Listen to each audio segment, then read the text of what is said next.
پہ ہم بات کریں گے نیکسٹ ویک. اس سے پہلے چلتی ہوں میں اور آج کے جو گیسٹ ہیں ان سے آپ کا تعارف کراتی ہوں. ہمارے ساتھ سوشل میڈیا ایکٹیوسٹ ہیں پی ٹی آئی کے علی لشاری صاحب ہیں. ان کو ویلکم کہیں گے, خوش آمدید کہیں گے. تھینک یو علی, آپ تشریف. تھینک یو سو مچ عائشہ صاحبہ for having me on your show.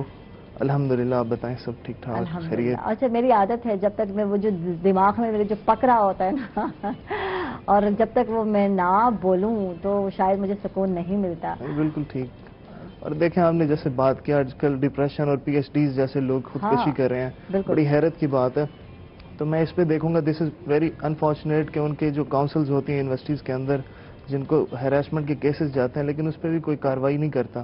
آپ نے دیکھا بتدریج ان کیسز میں اضافہ ہوتا جا رہا ہے. اس کا مطلب یہ ہے کہ جو پروفیسرز ایسی ہراسمنٹ کرتے ہیں ویمنس کے ساتھ جو ان کی اسٹوڈنٹس ہوتی ہیں تو ان کا کوئی حل نہیں نکلتا, تو انتہائی اقدام پہ پھر وہ جاتے ہیں. بالکل, جیسے کہ 15 سال ہو گئے کوشش کر رہے ہیں. اور جب ہم بات کرتے ہیں پی ٹی آئی کی پروگرس کی بات کرتے ہیں تو سوشل میڈیا میں کیا پروگرس چل رہی ہے آج کل, کیا کام چل رہا ہے, کچھ اس حوالے سے دیکھیں. Over all social media industry جو ہے پاکستان کے اندر بہت گروئنگ ہے. آپ نے دیکھا سوشل پلیٹ فارمز کی یوزیج زیادہ ہے, ہمارے یوزز بڑھ گئے ہیں, اور پاکستان میں جو اس کا بینیفٹ بھی ہوتا ہے گورنمنٹ کو کیونکہ انٹرنیٹ پیکیجز لگتے ہیں اور موبائلس, ہر چیز کا بینیفٹ ہوگا گورنمنٹ کو.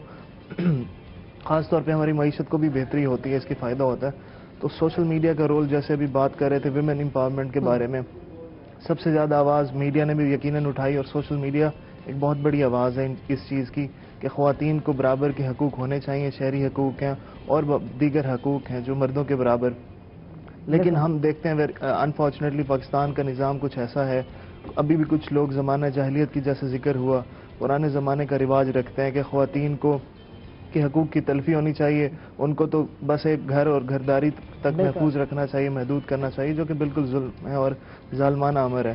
تو حکومت نے بھی پروٹیکشن جو بیوروز ہیں ویمن کے لیے وہ قائم کی ہیں, کافی حد تک اس میں کمپلینٹس آتی ہیں. ملتان میں واک سینٹر ہے اور بہت ساری خواتین کو نہیں پتا, اور یہ آگاہی دینے کی ضرورت ہے کہ یہ سینٹر صرف خواتین کے لیے ہی بنایا گیا ہے. اگر آپ پر تشدد ہوتا ہے یا آپ کے حقوق سلب کیے جاتے ہیں اور آپ آنا چاہتی ہیں آگے تو آپ واک سینٹر میں آ سکتی ہیں. یہ بتانے کی بہت ضرورت ہے. اور یہ صرف 5 منٹ کا پروسیس ہے. اگر آپ پہ کسی نے تشدد کیا ہے, کوئی زیادتی کی ہے, تو آپ ادھر سینٹر پہنچیں, اپنی رپورٹ کرائیں, اور انشاءاللہ اس پہ کارروائی بہت جلدی ہے. آپ کو میں بتاؤں کہ نارمل جو دیگر تھانہ جات کہہ سکتے ہیں ان میں سے اس واک سینٹر میں سب سے زیادہ اچھی کارروائی ہے, اور اس کا پروسیس بہت سموتھ ہے.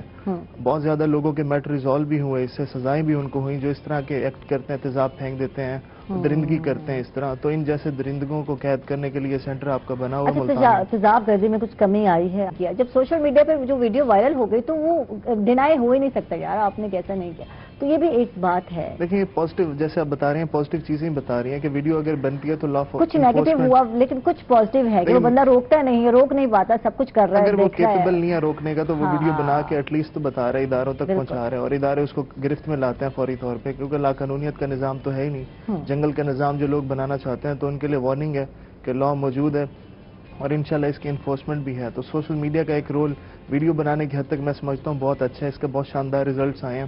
جو زیادتیاں کرتے ہیں, مارتے ہیں, پیٹتے ہیں اپنے لیبر کو, آپ نے دیکھا ہوگا کہ ویڈیوز تھیں, بچے تھے چھوٹے, ورک شاپ میں مارا اس کو, تو اس کو وہاڑی کے ڈی پی او نے آرڈر کر کے اریسٹ کروا دیا, میرا خیال ہے ودن 2 hours. تو یہ بہتر ہے کہ اگر ویڈیو بھی بن جائے تو بہتر ہے, سوشل میڈیا میں ایک ریکارڈ آ جاتا ہے آپ کے پاس. تھوڑی سی بات کرتے ہیں, علی ہمارے ساتھ بیٹھے ہیں. تو سوشل میڈیا جو ہے ایک طاقت ہے اگر ہم بات کرتے ہیں کسی بھی جماعت کے لیے, اور میں کہتی ہوں عوام میں وہی جو ہے آج کل تو وہی جو ہے پارٹی مقبول ہوتی ہے جو سوشل میڈیا پر زیادہ ایکٹیو نظر آتی ہے. تو یہ ہے نا, یہ ایک فیکٹ ہے نا, ایک فیکٹ ہے, زیادہ فیکٹر یہی ہے آج کل تو, کیونکہ سوشل میڈیا یوز کرنے والے لوگ زیادہ ہو گئے ہیں. جی ہاں, کیونکہ سوشل میڈیا ہر بندے کے پاس ہے اور ہر بندہ ایک دوسرے سے انٹریکٹ کر سکتا ہے. جیسے آپ جانتے ہیں انٹرنیٹ ایک گلوبل ولیج ہے, سارے لوگ ہیں, آپ پاکستان سے بیٹھ کے پوری دنیا میں کسی سے بھی بات کر سکتے ہیں, رابطہ رکھ سکتے ہیں. تو اگر آپ جب اپنی سوشل چیزیں سوشل میڈیا پہ پارٹی کے حساب سے اپلوڈ کرتے ہیں تو لوگ اس چیز کو دیکھتے ہیں, سمجھتے ہیں, آپ پرسنلی ان کو بھیج سکتے ہیں. جیسے واٹس ایپ ہے, ڈفرینٹ ایپس ہیں, ان کے ذریعے اپنا میسج کنوے کر سکتے ہیں.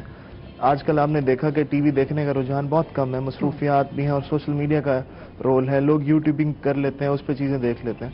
تو میں یہ سمجھتا ہوں سوشل میڈیا کے آنے سے پاکستان کی اگر جمہوریت کی بات کریں مستحکم ہوئی ہے, مضبوط ہوئی ہے. لوگوں کا مزید بلیف اور بلیو اس چیز پہ ہے کہ ڈیموکریسی ہونی چاہیے, اور یہ بیسٹ ریونج بھی ہے, اور پاکستان میں حالانکہ ریونج تو اتنا ہے جو گالیاں دے رہے ہوتے ہیں اوئے اوئے اپنے مخالفین کو، اللہ معاف کر. اچھا ہر پوسٹ بتاتی ہے کہ یہ کس جماعت کی پوسٹ ہے اور کس کو ریپرزینٹ کر رہے ہیں، آپ نے یہ دیکھا؟ دیکھیں آپ اگر اس ٹیکنیکل پوائنٹ کو سمجھیں کہ میں اگر پاکستان تحریک انصاف سے بلانگ کرتا ہوں، میں اگر نون لیگ کا پلیٹ فارم یوز کر کے فیک آئی ڈی بنا کے عمران خان کو یا پارٹی کا ابیوز کرتا ہوں، تو یقینی طور پہ میں شاید فیک طریقے سے کر رہا ہوں. تو جیسے آپ کہہ رہی ہیں، کچھ اشارہ کر رہی ہیں کہ اس طرح بھی ہوتا ہے، پتہ چلتا ہے ایک پارٹی کا بندہ ہے وہ دوسری پارٹی کے امیج اپلوڈ کرتا ہے، اور یہ بہت سارے فیک آئی ڈی ہوتے ہیں، پتہ نہیں چلتا زیادہ تر یہ کہاں سے فیک آئی ڈیز چل رہا ہے. ہوتے ہیں. میں اوور آل بات کروں گا پاکستان کے سوشل میڈیا میں ٹالرنس جیسے سوسائٹی میں نہیں ہے، ویسے ہی عکس نظر آتا ہے سوشل میڈیا پہ نہیں ہے. ہونا چاہیے. اگر میں نواز شریف اور پی پی کی بات کروں تو سب کے ہمیں احترام کرنا چاہیے، عزت سے سیاست کریں، وہ پاکستان کے شہری ہیں. اور جو ویور ہوتے ہیں، اللہ میں تو حیران ہو جاتی ہوں یار، اتنا سر پہ سوار کر لیتے ہیں کسی بھی پارٹی کو، اور بس وہ کہتے ہیں نا تیلی لگانے کی دیر ہوتی ہے اور پھر آگ خود بخود بھڑک ہوتی ہے، دھوئیں بھی نکل آتے ہیں. تو یہ تو حال بس ہے. بے وقوفی ہے. میں وہی بتا رہا ہوں، ہر بندے کے پاس فون ہے، کوئی پڑھا لکھا ہے، کوئی پڑھا لکھا نہیں ہے. نہیں پڑھے لکھے لوگ بھی اکثر جو ہے برداشت نہیں کر پاتے. لیکن وہ پڑھے لکھے پھر ڈگری ان کے پاس ہوگی، تعلیم تو نہیں ہوگی نا. تعلیم اور ڈگری کا فرق ہے. اخلاقیات کا جب جنازہ اٹھ رہا ہوتا ہے نا، وہ بھی سوشل میڈیا پر، اور جب اخلاقیات کا جنازہ اٹھتا ہے تو پھر عدم برداشت، یہ ساری چیزیں آپ دیکھتے ہیں معاشرے میں. اور پھر یہ کرونا جیسے عذاب بھی ہمارے پہ مسلط ہوتے ہیں. تو ہم سب کو دیکھنا چاہیے، سیکھنا چاہیے کہ ایک اکیلے اللہ کی ذات سے ہوتا ہے، کسی انسان سے نہیں ہوتا. بلائنڈ فالوئنگ نہیں کرنی چاہیے کسی سے، اور کسی اچھا مدد اس سے فائدے تو ہمیں لگتے ہیں کہ سوشل میڈیا پہ آتے ہیں، کوئی بھی پارٹی آتی ہے اور پوسٹ کرتی ہے اپنی دوسری جو پارٹی ہے اس کے خلاف کوئی نہ کوئی، اسی طرح سے چل رہا ہے یہ سسٹم، کرٹیسائز کرتے ہیں، کرٹیسزم نظر آتا ہے کبھی. تو اب اس پارٹی کو خود کیا کوئی نقصان پہنچتا ہے سوشل میڈیا پہ؟ کیوں جو کرٹیسزم کرو گے تو بدلے میں تو لازمی بات ہے دوسرے بھی چپ نہیں رہیں گے نا، جواب تو آئے گا نا. وہ کہتے ہیں نا گولے برسائے جا رہے ہوتے ہیں تو واپسی میں بھی تو گولا جو ہے واپس آئے گا. دیکھیں جمہوریت کا سب سے خوبصورت حسن آپ جیسے کہتے ہیں تو یہ عدم برداشت ہے. اس میں عدم برداشت جمہوریت منع کرتی ہے. ہم سب کو اپنی رائے قائم کرنے کا حق ہے. اگر ہم کرٹیسزم کرتے ہیں، جائز کرٹیسزم، آنیسٹ کرٹیسزم جسے کہتے ہیں، سو دوسری پارٹی کا اس سے فائدہ ہو سکتا ہے. اگر وہ سوچے کہ ہم پہ تنقید کی جا رہی ہے، ہم اس کے جو نقص ہیں، مسئلے مسائل ہیں، ہم اسے نکلیں، اس کو سالو کریں. تو یہ جو تنقید کا پروسیس ہے یہ ہونا چاہیے ایک دوسرے پہ، تاکہ اس سے اصلاح ہو سکتی ہے. اور ہم پاکستانی ہیں سارے، ہم چاہتے ہیں کہ ہر پارٹی اگر کوئی بھی اقتدار میں ہے، میں اوپنلی کہہ رہا ہوں میڈیا پہ بیٹھ کے، کوئی بھی پارٹی پاکستان میں اقتدار میں ہے، سب سے پہلے ان کی سوچ ہونی چاہیے پاکستان کی، پاکستان فرسٹ.